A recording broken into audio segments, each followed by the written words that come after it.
Nah, tapi pertanyaannya, apakah kita perlu pinter banget ekonomi untuk bisa saham? Ya, jawabannya enggak. Kita nggak perlu kok ngerti banget tentang makroekonomi, tentang mikroekonomi.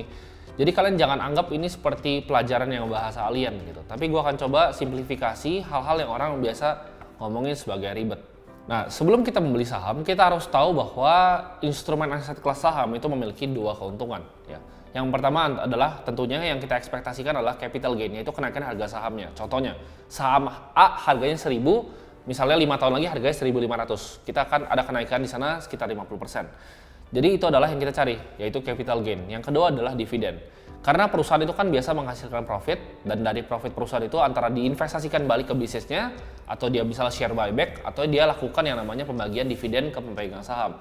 Jadi dividen itu misalnya contohnya Bank BCA nih, dia bagiin dividen contohnya 1,7% misalnya. Jadi dia perusahaannya profit, menghasilkan laba, dan dia mau bagikan ke pemegang sahamnya. Jadi sahamnya udah naik 20% per tahun, dia bagikan lagi dividen 1,7%.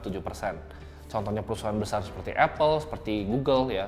Atau perusahaan misalnya kalau seperti Berkshire Hathaway, dia nggak bagi dividen, dia lebih fokus ke share buyback untuk increase shareholders value-nya. Jadi perusahaan itu kita dapatkan keuntungan dari sahamnya naik, harga sahamnya, dan juga pembagian hasil dari keuntungan perusahaannya. Karena kita beli saham ini adalah kita beli bisnis real ya.